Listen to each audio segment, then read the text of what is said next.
Kadangkala kita menyimak pidato capres dari Koalisi Indonesia Maju maupun Koalisi Perubahan sulit diterima dengan nalar. Yang disampaikan bahkan itu bikin kita bertanya-tanya, beneran begitu? Tapi justru jelang Pilpres begini, mereka harus sering nongol di panggung sehingga kita tahu kapasitasnya sejauh mana. Ini dia info terkini Widya.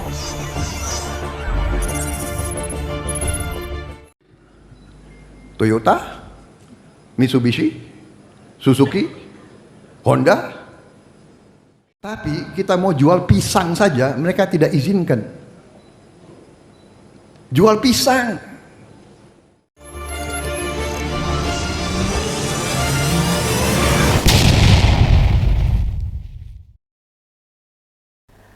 Rupanya pasangan Prabowo Gibran paling sering tidak hadir dalam acara. Bila sebuah institusi mengundang 3 capres, apakah undangan itu dianggap tidak penting? Apakah mereka curiga mau dikulik-kulik programnya?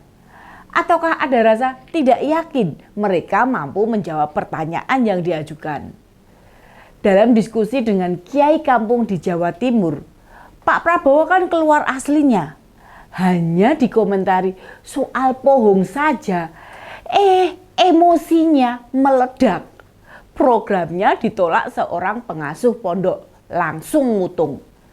Rekaman-rekaman itu kan viral kemana-mana dan pasti bikin senewen simpatisan mereka. Sampai pada bingung cara menepisnya itu.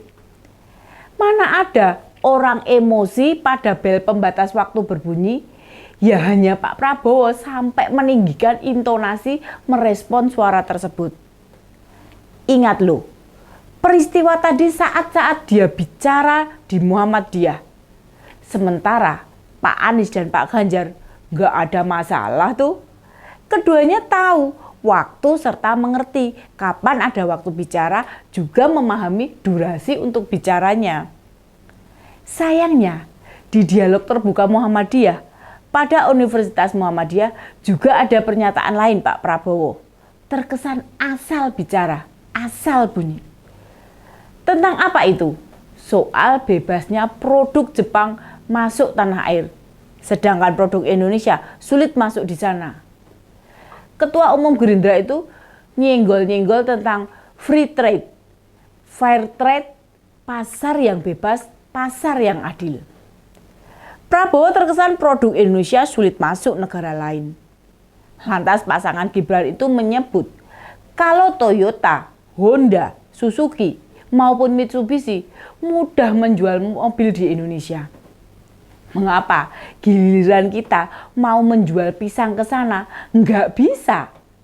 Itu yang dilontarkan. Itu cerita dari Pak Zulhas, Menteri Perdagangan. Benarkah faktanya begitu?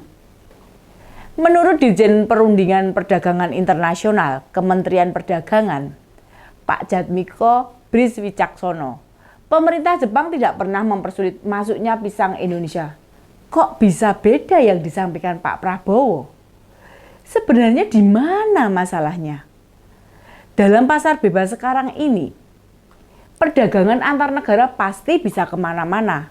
Hanya saja butuh standarisasi. Kata Pak Jatmiko, pisang Indonesia bisa kok diekspor ke Jepang sepanjang memenuhi persyaratan. Oh, itu sih standar semua negara kalau memenuhi persyaratan itu.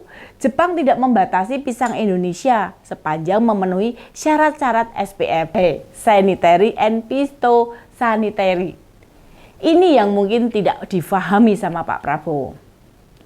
Mestinya tim yang nyusun pidato itu atau bahan ceramah itu memberi contoh yang lebih konkret. Atau jangan-jangan itu di bahan pidato nggak ada, tapi tambahan cerita dari Pak Prabowo setelah mendengar geleniannya atau bisikannya Pak Zulhas. Tapi masa Pak Zulhas membisiki tanpa menyertakan alasan? Kan aneh banget. Apa emang disengaja Pak Zulhas? Wah, ada apa ini jika ada unsur kesengajaan? Masa sih anggota Koalisi Indonesia Maju malah membisiki yang bisa membuat buruk citra capres yang didukung? Sebagai capres yang didukung PAN, harusnya diberi info lengkap, bukan sepotong-potong begitu. Malah blunder jadinya, jadi keliru. Ini Widya nggak bela Jepang loh ya, nggak ada urusannya bela negara lain. Ini murni sudut pandang yang kita mestinya tidak asal benci negara lain. Lah, apa penjelasan Pak Jatmiko tadi? Dianggap malah tidak nasionalis. Dalam perdagangan antar negara, ekspor-impor, pasti ada hal-hal yang disepakati antara dua negara yang melakukan perdagangan. Mereka semua menetapkan syarat dan kondisi tertentu. Makanya kadang disebut barang selundupan. Itu bukan berarti barangnya ilegal, tapi hanya untuk menghindari pajak atau tidak memenuhi syarat di negara yang dituju. Berdasarkan data Kementerian Perdagangan, ekspor pisang kita naik loh, dan kenaikannya mencapai 3,14%. Memang masih kecil, namun setidaknya itu kontradiksi dengan apa yang disampaikan oleh Pak Prabowo. Yang juga mungkin mesti kita pikirkan, Jepang menjual mobil ke Indonesia kan tidak berupa build up, barang jadi. Indonesia kan menetapkan ada pabrik perakitan mobil Jepang di sini. Juga beberapa komponen juga dibuat di Indonesia. Tidak semua murni hasil dari pabrik di Jepang. Sementara dalam soal ekspor pisang, Jepang menerima barang itu ya utuh, tinggal ngejual saja. Emang di sana pisang diapain lagi? Kan tinggal dikonsumsi saja. Makanya seorang capres waktu bicara mesti menguasai data. Apa sebenarnya yang terjadi? Jangan asal bunyi, jangan asal ngomong. Bukan kulaan cerita belaka, tidak ada verifikasinya. Apa enggak bahaya bila seorang calon pemimpin mendengar cerita tidak dikonfirmasi pada kementerian terkait? Nasionalisme itu penting dan sangat perlu. Hanya saja butuh kerangka pikir yang jejeg, bener lan pener. Bukan landasan berpikir asal benci negara lain. Oh iya, ini termasuk menyangkut boikot produk yang terkait dukungan pada Israel. Saya sangat setuju sekali, kita tidak membeli produk perusahaan yang diduga mendukung Israel. Langkah selanjutnya yakni perlu menyiapkan produk penggantinya. Mestinya Indonesia tuh bisa membuka kesempatan pengusaha besar memproduksi barang dari perusahaan lain yang produknya tidak diboikot. Apalagi kayak chicken itu, kan banyak rakyat kita yang ahli membuat. Nggak perlu lagi pergi ke resto-resto franchise yang mereka mendukung Israel. Sekarang pertanyaan pentingnya, rakyat harus diberi kepercayaan penuh menghasilkan produk yang bisa bersaing di negara-negara lain. Jangan sampai negeri kita ini hanya jadi negara konsumen. Suka membeli barang apapun, rakyat perlu diberi kesempatan juga menghasilkan karya yang luar biasa. Karya besar dan bisa ikut bersaing dengan produk luar negeri. Calon pemimpin juga harus jujur, nggak asal membela produk dalam negeri namun tidak tahu faktanya bagaimana. Sudah banyak produk kita yang diakui dunia. Bahkan produk itu menyangkut produk teknologi. Mau tahu?